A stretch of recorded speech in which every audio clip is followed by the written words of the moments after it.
আমার নিজের সাথে হওয়া, এটা বলতেছি। আমার মাদ্রাসার এক শিক্ষক একদিন আমার ডাক দিয়ে বলে, ভাই আপনার একটা ভিডিও দেখাই। তার মোবাইলের মধ্যে কোনো এক আরব দেশের এক টেলিভিশনের প্রোগ্রাম, তার মোবাইলে ভিডিওটা। আমারে বলে, আসেন একটা ভিডিও দেখায় আপনারে। তো দেখি কি, একটা ছোট্ট বাচ্চা, বয়স বড়জোর 13-14 হবে, অন্ধ, চোখ লেপটানো অন্ধ, আরবিতে বলে মাকফুফুল আইন, এটা চোখ ভেতরে ডাবা, বুঝছেন না? চোখ একদম লেপটানো, ভেতরে কি গর্তের মতো, বয়স বড়জোর 13-14, ছোট্ট বাচ্চা। তো যিনি প্রোগ্রামটা পরিচালনা করছেন, পরিচালক, তিনি বাচ্চাটাকে জিজ্ঞেস করতেছেন, আয় যুবক ভালো করে বুঝ, শোন। তিনি বাচ্চাটাকে জিজ্ঞেস করতেছেন, আচ্ছা তোমার যে চোখের নিয়ামতগুলো নাই, তুমি কি আল্লাহর কাছে নিয়ামত ফেরত চাও? তো বাচ্চাটা ভাবলে সিন জবাব দিয়ে দিল, না আমি এই নিয়ামত ফেরত চাই না। আমি তো অবাক হয়ে গেছি, বলে কি? তো ভাবলাম, আহারে বয়স কম, ম্যাচুরিটি আসে নাই, বুঝ আসে নাই, যে চোখের নিয়ামতের কত দাম বুঝে নাই, এই জন্য হয়তো মানা করে দিচ্ছি। তা আমি তো ভিডিও দেখে অবাক হয়েছি, কিন্তু বাচ্চাটা, এই উপস্থাপক, তিনি তো সামনাসামনি, তিনি তো আরো বেশি অবাক হওয়ার কথা, তাই না? তিনি খুব অবাক বিস্ময়ে জিজ্ঞেস করলেন, জানতে চাইলেন, লিমাজা, আরে কেন তুমি এই নিয়ামত ফেরত চাও না? আহা, বাচ্চাটার জবাবটা শুই না বুঝছি, আরে বোকা ও না, বোকা তো আমি। কি পবিত্র চিন্তা তার, এই ছোট্ট বাচ্চা, আল্লাহকে সাক্ষী রেখে বলছি, তার জবাবটা শুনে আমি সাথে সাথে কান্না করে দিচ্ছি। উপস্থাপকের দিকে তাকায় দেখতেছি ভিডিওতে, উনিও কান্না করা শুরু করছেন। কান্না না করে যায় কই, যেই জবাব, কি আজীব কথা, তার কি পুঁজি সে বানাইছে, এটা বুঝাইতেছি, কি পুঁজি বানাইছে দেখেন। বাচ্চাটাকে যখন জিজ্ঞেস করা হলো, তুমি কি এই নিয়ামতটা ফেরত চাও আল্লাহর কাছে? বলে, না চাই না। কেন চাও না? বলে, হাসরের মাঠে যখন বিচার শুরু হয়ে যাবে, যখন আমার সিরিয়াল আসবে, দেখেন ছোট্ট বাচ্চার কি সিরিয়াল, যখন আমার সিরিয়াল আসবে, তখন যেন আমি আমার মালিকের সামনে নত জানু হইয়া বৈশা বলতে পারি, ও আমার মালিক, ও আমার মালিক, দুনিয়ায় তো তুমি আমার এই নিয়ামতটা দাও নাই, ওগো মালিক, এই উসিলাই কি আজকে আমার আযাবটা একটু কমায় দেওয়া যায় না?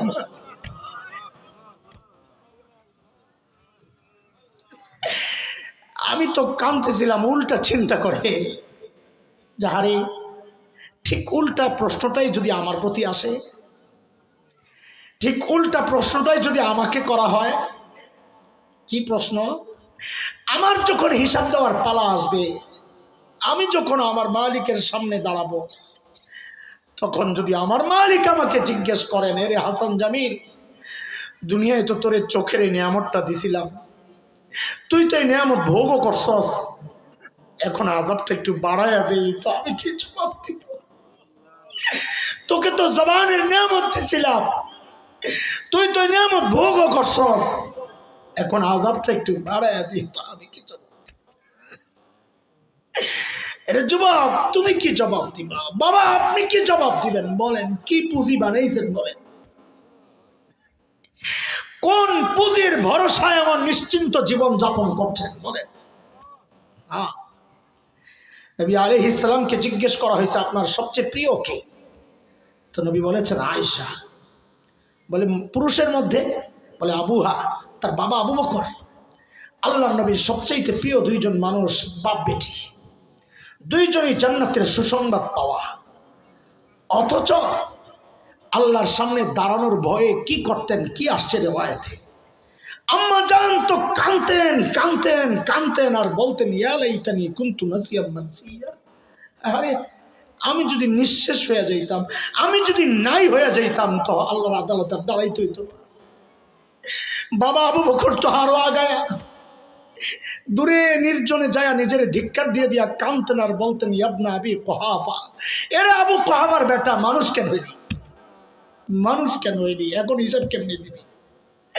গাছের পাতার দিকে তাকায় তাকায় আবু বকর কাঁদতেন আর বলতেন, ইয়া লাইতানি কুনতু ওয়ারাকা মিনাশ শাজারা তুদাত অতুকাল, হায় মানুষ না হইয়া যদি গাছের পাতা হইতাম, তো জীবজন্তু আমার চাবায়া চাবায়া খায়া ফেলতো, আমার আর হিসাব দেওয়ার তো না। এমন চিন্তা হওয়ার কথা তো আমার মতো জালিমের। অথচ আমি তো বটেই। অধিকাংশের চেহারার দিকে তাকাইলে মনে হয় না মানুষটার আখিরাতের কোনো চিন্তা আছে। কেন রে ভাই, আমি জানতে চাই কেন? আরে আম্মা জানতো জান্নাতের গ্যারান্টি পাওয়া, আমাকে আপনাকে কে গ্যারান্টি দিল যে আমাদের মৃত্যুর যন্ত্রণা হবে না? আবু বকর তো জান্নাতের গ্যারান্টি পাওয়া, আমাকে আপনাকে কে গ্যারান্টি দিল যে আমাদের কবরের আযাব হবে না?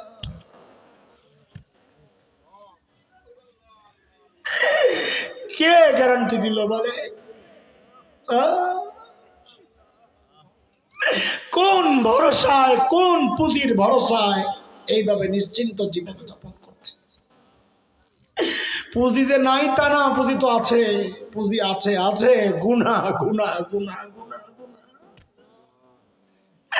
চুল পাইকা সাদা হয়ে গেছে, গুনাহ ছাড়তে পারি না। দাড়ি পাইকা সাদা হয়ে গেছে, গুনাহ ছাড়তে পারি না। কবে ছাড়বেন জানতে চাই। আরে মালিক যেন আমাকে আপনাকে ডেকে ডেকে জিজ্ঞেস করতেছেন সূরা হাদীদের মধ্যে, আলাম ইয়ানিল্লাযীনা আমানু আন তাখশা কুলুবুহুম লিযিকরিল্লাহ। ওরে ইমানদার, আল্লাহর ভয়ে তোর অন্তরটা কেঁপে ওঠার সময় কি হয় নাই? যুবক, তুই ভাবিস না আল্লাহ তোকে চুল দাড়ি পাকা পর্যন্ত সময় দিবেন? না রে বাপ না। কত বাবাকে দেখলাম সন্তানের লাশ কাঁধে নিয়ে যাইতেছে। আরে কার কখন ডাক চলে আসে কে জানে? কে জানে এই মজলিসে এমন কেউ আছে যার মৃত্যুর পরোয়ানা করে, যার কাফনের কাপড় দোকানে এসে বসে আছে এখানে। কে জানে কালকে খবর পাইতে পারেন বয়ান করে গেল হাসান জামিল তো দুনিয়ায় না। কোন আমলের ভরসা এইভাবে নিশ্চিন্ত জীবন যাপন করছি দোস্ত? হ্যাঁ, আরে কার নাফরমানি করতেছি একটু চিন্তা আছে মাথায়? কার? ওই মালিকের যিনি আমাকে আপনাকে এত ভালোবাসে। কত ভালোবাসে ভেবেছি কখনো? আহা, কত ভালোবাসেন আমার মালিক। আমি আপনি যখন দরজা জানলা আটকায়া ভেতরে গুনাহ করি, এই ভেতরে গুনাহ চলতেছে, আর আমার মালিক দরজার নিচে দিয়া বাতাস আর অক্সিজেন পাঠাইয়া দেন যেন আমি ভিতরে মইরা না যাই।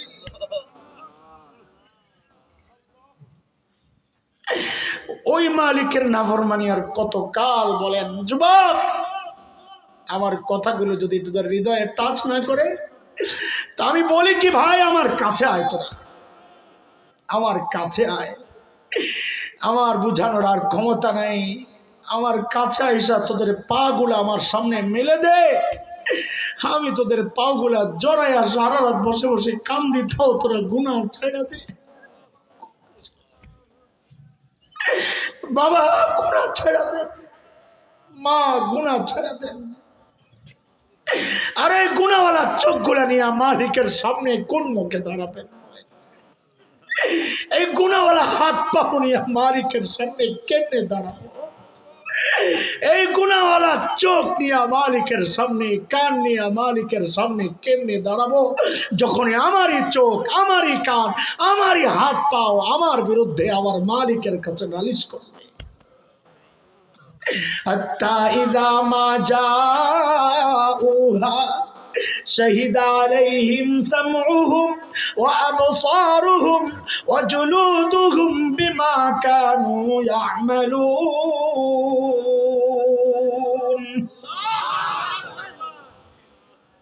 বলেন, এই মালিক পুঁজি বানান ভাই, সময় নষ্ট না করে পুঁজি বানান। ফেসবুক কেনা, ওই টাইমটা মালিককে দেন। যুবক, ইউটিউব কেনা, ওই টাইমটা মালিককে দাও। মালিক তাকায় আছেন কখন আমার বান্দা আমাকে ডাক দিবে, তাকায় আছেন। একটা সুযোগ আসছে আজকে অতীতের সব গুনাহ মাফ করানোর জন্যে। চোখের পানি ফালায়া ফালায়া পুঁজি বানাও, চোখের পানিরে পুঁজি বানাও, চোখের পানিরে পুঁজি বানাও, চোখের পানিরে পুঁজি বানাও।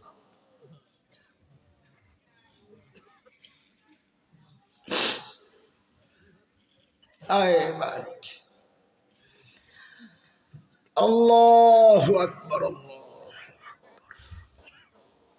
মুহতারাম হাজরিন, হযরত সাঈদ ইবনে আমির আল জুমাহির ঘটনা তো অনেক লম্বা, আমি আর লম্বা ঘটনার পেছনে ছুটছি না,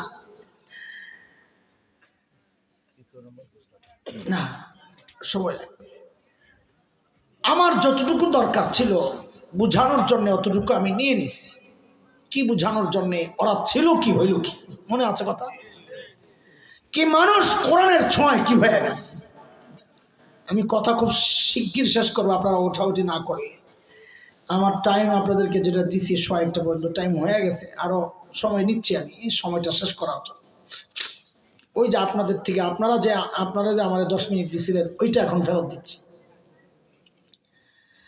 এতক্ষণ যা বললাম কথা একটু বুঝে শুনে আমাকে জবাব দেন। আমাদেরকে এই উপলব্ধি আসছে যে কোরআন মানুষকে সর্বশ্রেষ্ঠ মানুষ বানায়। হ্যাঁ, এটা সবাই বিশ্বাস করেন? কে কে করেন দেখি আল্লাহু আকবার। হাত নামান তাড়াতাড়ি। আরেকবার আমি হাত তোলা চাইবো, আরেকটা প্রশ্ন করছি। আমরা কি সবাই আমাদের সন্তানকে শ্রেষ্ঠ মানুষ বানাতে চাই? কে কে চাই? মাশাআল্লাহ। এই যে 2 জায়গায় হাত উঠাইছেন, আমি নিশ্চিত করে বলতে পারি এখানে এমন অনেক আছেন, ব্যতিক্রমও আছে, কিন্তু অনেক আছেন যারা এই 2 কথার যে কোনো একটাই মিথ্যা কথা বলেছেন। আপনি সত্য বলেন। আপনি মনে মনে ভাবছেন হুজুর আপনি কি গায়েব জানেন? না দোস্ত, গায়েব আমি কেন জানবো? গায়েব তো কেবল জানেন আল্লাহ। আমি গায়েব তো জানি না দোস্ত, আমি এই সমাজ তো চিনি। আপনি যেই সমাজে বসবাস করেন ওই সমাজের আলো বাতাসেই আমার বেড়ে ওঠা। আমি আপনাদেরকে চিনি। কেন বলছি একটা মিথ্যা বলেছেন একটু শুনেন। আপনারা বলেন নাই আপনারা আপনাদের সন্তানকে সর্বশ্রেষ্ঠ মানুষ বানাতে চান, বলছেন? এটাও কি বলছেন কোরআন মানুষকে একমাত্র মাধ্যম যে মানুষকে সর্বশ্রেষ্ঠ বানায়, বলছেন? হাত তুলছিলেন 2 জায়গায়। এবার বুঝেন কেমনি মিথ্যা বলছেন। আপনি আপনার সন্তানকে সর্বশ্রেষ্ঠ মানুষ বানাতে চান, এই কথায় যদি আপনি সত্যবাদী হন তাইলে আপনার কাছে আমার জানতে চাওয়া, সর্বশ্রেষ্ঠ মানুষ তো বানায় কোরআন, আপনি এটাও বলেছেন, তো আপনার সন্তানকে সর্বশ্রেষ্ঠ মানুষ বানানোর জন্যে আপনি কোরআনের প্রতিষ্ঠান মাদ্রাসায় না পাঠাইয়া আপনি পাঠাইলেন কোথায়? জবাব দেন। তার মানে মিথ্যা বলেছেন? বলেন, কথা বলেন। আরে শরমের কিছু নাই। আমি তো বলছি কষ্ট দেওয়ার জন্য কথাগুলো বলছি না, আফসোসের আগুন জ্বালানোর জন্য বলছি। আমি বলছি অনেকের কথা, আপনার কথা বলি নাই। এখানে বহু আলেম ওলামা আছেন, আমার ভাইয়ের সন্তান মাদ্রাসায় পড়ে, আমাদের সবার সন্তান মাদ্রাসায় পড়ে, আমাদের কথা তো না বলছি। এমন অনেক আছেন যাদেরকে দেখেই বোঝা যাচ্ছে সন্তান মাদ্রাসায় নাই। তার মানে আপনারা যারা সন্তানকে মাদ্রাসায় না দিয়েই হাত উঠাইছিলেন, আপনারা মিথ্যা বলেছেন কি বলেন নাই? বলেন। আর শর্মায়েন না, বলেন বলছেন কি বলেন নাই? এটা আপনার গর্বের কথা না আফসোসের কথা? বলেন। ওরা ছিল কি হইল কির একটা উদাহরণ দিছি। এবার আমরা ধরলাম কি ছাড়লাম কি, আহারে করলাম কি, ছোট্ট উদাহরণে 2-3 মিনিট লাগবে, শেষ করে দেব ইনশাআল্লাহ। শুনেন, একটু যদি উপলব্ধি আসে আপনাদের, আমাদের কাজ আপনাদেরকে বুঝাইয়া দেওয়া। টাইম পাস করার সময় তো আমাদের নাই ভাই। আমি যেই মসজিদে নামাজ পড়াই জুমা, ঢাকার, এক সময়ের সব ধনীরা ওখানে থাকতো, ধানমন্ডি নিউ মার্কেট। এখন অনেক পুরাতন ধনীদেরকে পাওয়া যায় যারা অনেক বড় মানুষ। তো এমনই এক ধনী মানুষ মারা গেছে, যার ছেলে পিএইচডি করা ডক্টর, আমেরিকার কোন এক ইউনিভার্সিটির প্রফেসর। বাবা মারা গেছে, ছেলে আমেরিকা থেকে আসবে, জানাজা পড়বে, এই জন্য বাবার লাশ হসপিটাল থেকে আনে না। ছেলে আসলে তারপরে বের করা হবে, ফ্রিজে রাখছে। ছেলে আসছে, জানাজাও আমার মসজিদে হাজির। এলাকার প্রভাবশালী হওয়ায় আমার কাছে অনুরোধ আসছে জানাজা যেন আমি পড়াই। সাধারণত জুমা ছাড়া আমি মসজিদে যাই না, যাওয়া হয় না, বাইরেই তো থাকা হয়। তো দুপুরে জানাজা, বলেছে ঠিক আছে আমি পড়াবো ইনশাআল্লাহ। জানাজা পড়াইতে দাঁড়াইছি, সামনে লাশ, পাশে ছেলে, ডক্টর ছেলে। হঠাৎ সে হাউমাউ করে কান্না শুরু করছে। আমি তাকায় আছি অবাক নেত্রে, কারণ আমার উপলব্ধি এটা কষ্ট কেউ পায়েন না, আমারে মাফ করে দিয়েন। এই লেভেলের মানুষগুলোর চোখের পানি থাকে না, দিল পাথরের চেয়েও শক্ত হয়ে যায়। লম্বা সময় মা বাবার থেকে দূরে থাকতে থাকতে ওই যে টান, ওইটা থাকে না। এটার একটা সহজ সরল অর্থ হচ্ছে, আল্লাহ থেকে যে বান্দার দূরত্ব যত দূরে যাবে তার চোখের পানি তত কমতে থাকবে। হিসাব সোজা, এটা এক বড় নিয়ামত চোখের পানি। সাহাবায়ে কেরাম এর জন্য আলাদা মেহনত করছেন। নবী আলাইহিস সালামের কাছে যায় বলছেন, ইন্না রাজুলান শাকা ইলা রাসূলিল্লাহ সাল্লাল্লাহু আলাইহি সাল্লাম কাসওয়াতা কলবি, ইয়া রাসূল আমার দিল শক্ত, কি করি? তো নবী বলেছেন, ইমসাহ রাসাল ইয়াতীম ওয়া আতিমিল মাসাকিন, এতিমের মাথায় হাত বুলাও আর গরিবদেরকে খাওয়ায় দাও, চিকিৎসাও দিয়ে দিছে। এটা করবেন যদি কারো চোখের পানি না আসে, এতিমের মাথায় হাত বুলাবেন, গরিবদেরকে খাওয়াবেন। তো যাই হোক, ওই লোকটার কান্না দেখে আমি অবাক হয়ে তাকায় আছি। পাশ থেকে তার এক আত্মীয় বলছে, হুজুর অবাক করা ব্যাপার, আমার অবাক লাগছে যে সে যখন ঘরে ঢুকে তখনও কান্না করে নাই। আসলে কান্না করার কথা তো ওই সময়, বিদেশ থেকে আসছে, ঘরে ঢুকছে, আপনজন ভাই বোনরে ধৈরেই তো একটা চিৎকার দেওয়ার কথা, বাবা নাই, ঠিক না? ওই সময়ও কান্না করে নাই। লাশটা যখন ঘর থেকে বের করা হচ্ছে তখনও একটা হৃদয় বিদারক মুহূর্ত, যে জীবনের শেষবারের মতো ঘর থেকে বের হয়ে যাচ্ছে, তখনও কান্না করে নাই। এখন কেন কান্না করতেছি বুঝতে পারছি না। তো আমি সান্ত্বনা দেওয়ার জন্য কাছে ডাকলাম, ভাই এদিকে আসে, বুঝাইলাম, ভাই আমারও বাবা নাই, আপনারও বাবা চলে গেছেন, একদিন আপনিও থাকবেন না, আমিও থাকবো না, সবর করেন, ধৈর্য ধরেন। উনি আমাকে বলেন কি জানেন, হুজুর বাবা চলে গেছেন, আমি সেই জন্য কান্না করতেছি না। আমি তো আরো অবাক হয়ে গেছি, আরে বলে কি, আপনি কি জন্য কান্না করতেছেন? বলে কি জানেন, আমি আমার বাবার লাশের সাথে কথা বলছিলাম, কিন্তু বাবা তো কোনো জবাব দিচ্ছেন না। কি কথা বলছেন? বলে বলছি, ওরে বাবা, আমাকে সর্বোচ্চ শিক্ষায় শিক্ষিত করার জন্যে তুমি তোমার জীবন যৌবন শেষ করেছ, তুমি তোমার সুখ শান্তি শেষ করেছ, কামাই রোজগার শেষ করেছ, হ্যাঁ তুমি সফল হয়েছ, আমাকে সর্বোচ্চ শিক্ষায় শিক্ষিত করেছ, আমি পিএইচডি করা ডক্টর, তুমি সফল, কিন্তু বাবা আমাকে জবাব দাও, তোমার লাশ সামনে জানাজা পড়বো, ও বাবা তোমার জানাজায় কি পড়বো এটা কেন শিখাইলাম? বলো এখন আমি কি পড়বো? কিসের গর্ব করেন আপনারা? আরে কিসের গর্ব করেন? আরে গর্ব তো করবে হাফেজের বাবা, গর্ব তো করবে আলেমের বাবা। যে বাবার সন্তান তার জানাজা পড়ানোর যোগ্যতা রাখে না, হাজার কোটি টাকার মালিক সে হতে পারে, কিন্তু গর্ব করার জায়গায় সে নাই।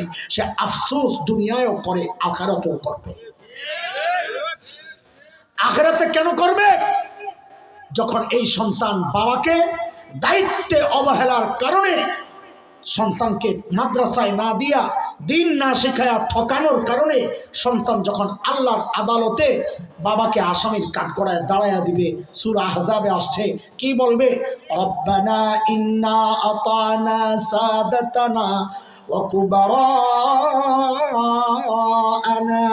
ফাআদাল্লুনা আস-সাবিলা ربنا آتهم ضعفين من العذاب والعنهم لعنا كبيرا। আল্লাহ, আমার বাবা মা, আমার মুরব্বী আমাকে দিন শেখানোর কথা ছিল, শেখায় নাই, এক অপরাধ। বদ্দিনই শিখাইছে, আর এক অপরাধ। বুঝানোর জন্য বলছি, আমাকে খাওয়ানোর কথা ছিল, খাওয়ায় নাই, এক অপরাধ। বিষ খাওয়াইছে, আরেক অপরাধ। আল্লাহ দুই অপরাধের কারণে আমি আপনার কাছে আমার বাবার বিরুদ্ধে, আমার মায়ের বিরুদ্ধে, আমার মুরব্বীর বিরুদ্ধে, আমার নেতার বিরুদ্ধে আমি আপনার কাছে নালিশ করছি।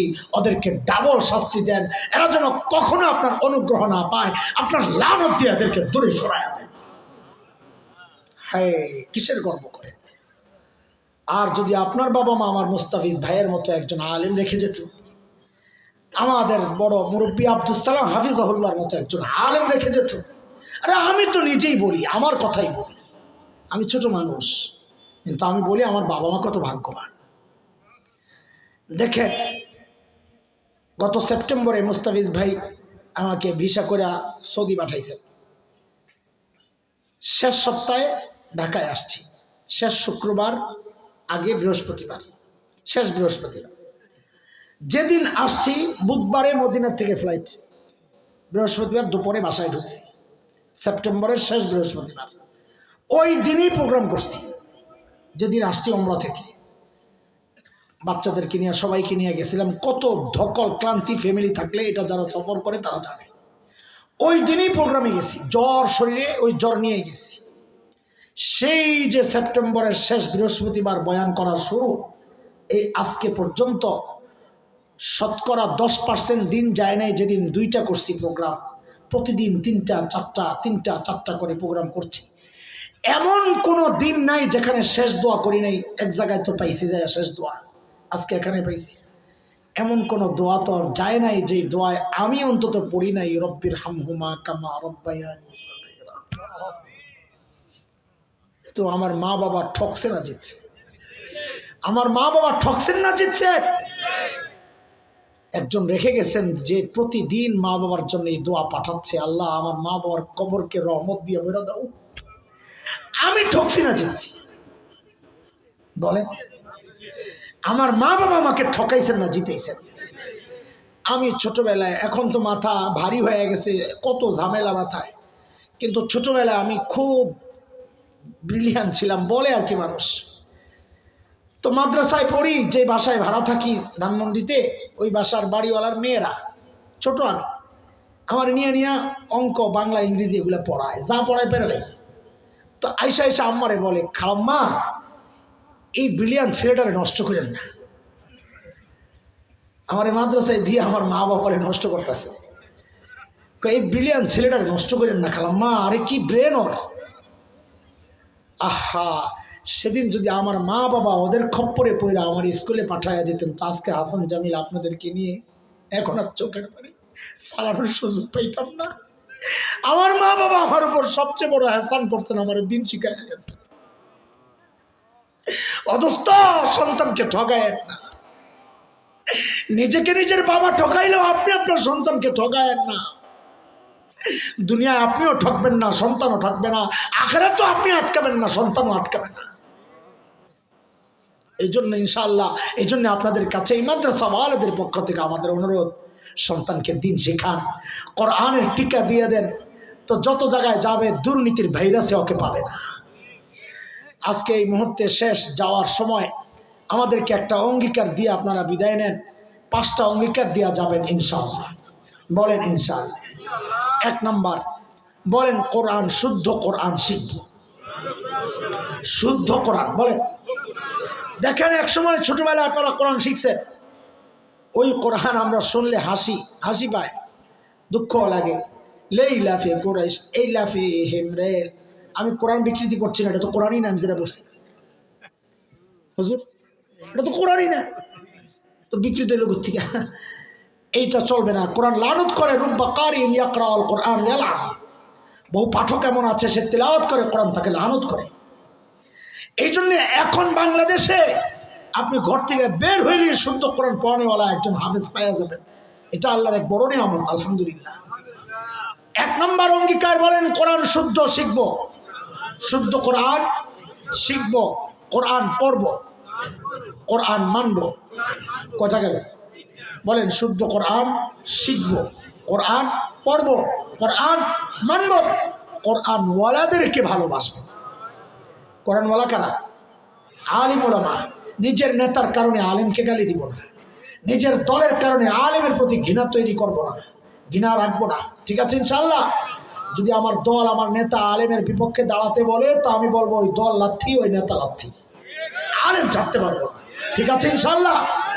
5 নম্বর আখেরি অঙ্গীকার বলেন, কোরআনই প্রতিষ্ঠান মাদ্রাসার পাশে দাঁড়াবো ইনশাআল্লাহ। ইনশাআল্লাহ কে কে দাঁড়াবো দেখি? আল্লাহু আকবার, মাশাআল্লাহ। হাত নামান। আমরা দোয়া করে যাব না, দোয়া ছাড়া যাব। ওঠাওঠি করে মজলিসটা নষ্ট করলে যারা দিবেন তারা আর দিবেন না। ربنا ظلمنا أنفسنا وإن لم تغفر لنا وترحمنا لنكونن من الخاسرين ربنا ولا تحمل علينا إصرا كما حملته على الذين من قبلنا ربنا ولا تحملنا ما لا طاقة لنا به واعف عنا واغفر لنا وارحمنا أنت مولانا فانصرنا على القوم الكافرين আয় রব্বুল আলামিন, আয় আল্লাহ, লম্বা সময় থেকে দেশের শীর্ষ বুজুর্গ উলামায়ে কিরাম কথা বলেছেন। মালিক আল্লাহ, আপনার কালামের তিলাওয়াত হয়েছে, দুরুদ ও সালাম পাঠ করা হয়েছে, সাদাকার মতো দামি আমল হয়েছে। মালিক আয় আল্লাহ, আমাদের সমস্ত আমলগুলোকে কবুল ও মঞ্জুর করে নেন। আয় আল্লাহ, কোটি কোটি গুণ সওয়াব বাড়াইয়া এই আমলের ওসিলায় আমাদের আপনজন যারা বেঁচে আছে, যারা কবরে চলে গেছেন, আয় আল্লাহ, দাদা দাদি, নানা নানি, শ্বশুর শাশুড়ি, আত্মীয় স্বজন, পাড়া প্রতিবেশী, ভাই বেরাদার, আল্লাহ যারা কবরবাসী হয়েছেন, মালিক আয় আল্লাহ, ইমানের সাথে যারা শুয়ে আছেন, প্রত্যেকের কবরকে জান্নাতের টুকরা বানায় দেন আল্লাহ।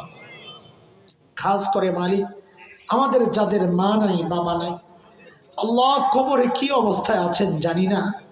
ও মালিক, ওই মা বাবার ওসিলায় আপনাকে চিনেছি, ওই মা বাবার ওসিলায় আপনাকে আল্লাহ আল্লাহ বলে ডাকি, ওই মা বাবার ওসিলায় আপনাকে সিজদা করি, ওই মা বাবার ওসিলায় আয় আল্লাহ আপনার কালামের তিলাওয়াত করি। মালিক, মা বাবা চাইলে দুনিয়ার শিক্ষায় শিক্ষিত বানাতে পারতেন, দুনিয়ার আয় আল্লাহ ওই ভোগ বিলাসী জীবনে উঠাইয়া দিতে পারতেন।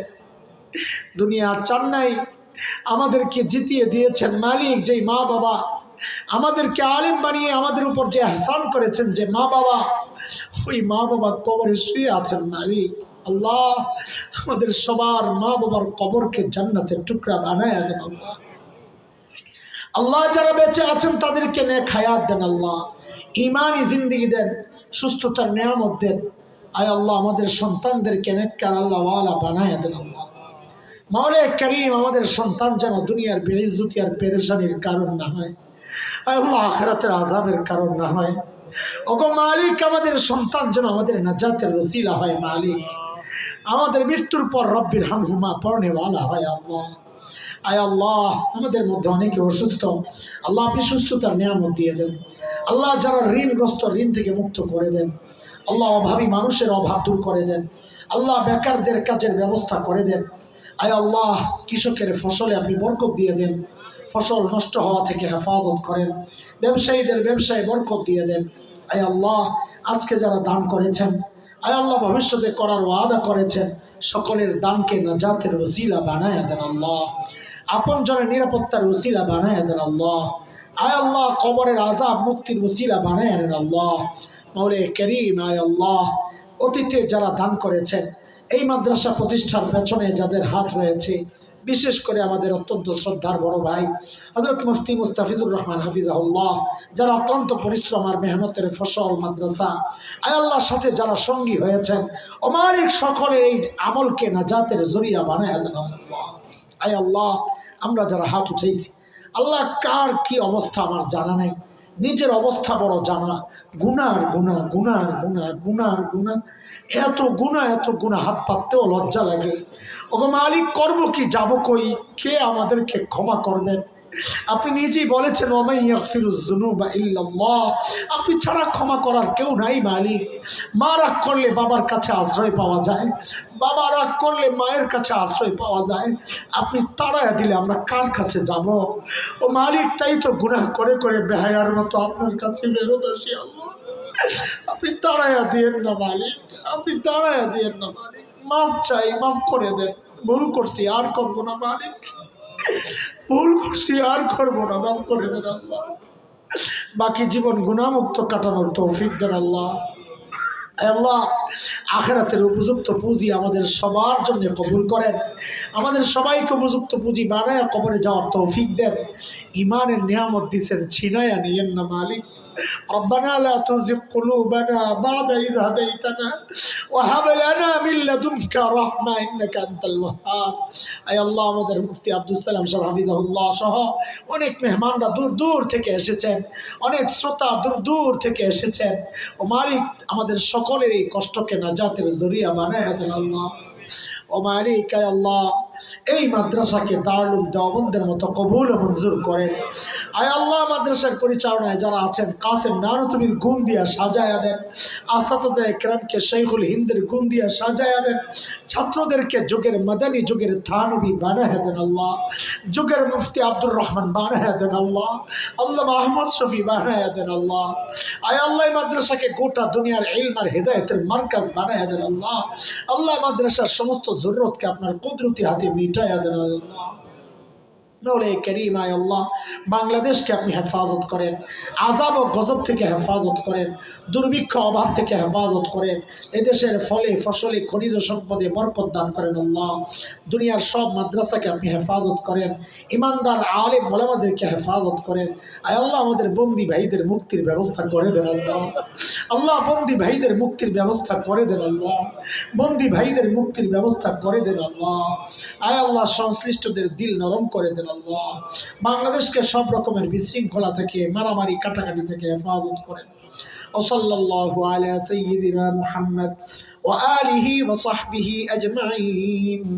সুবহানা রাব্বিকা রাব্বিল ইজ্জাতি আম্মা ইয়াসিফুন ওয়া সালামুন আলাল মুরসালিন ওয়ালহামদুলিল্লাহি রাব্বিল আলামিন।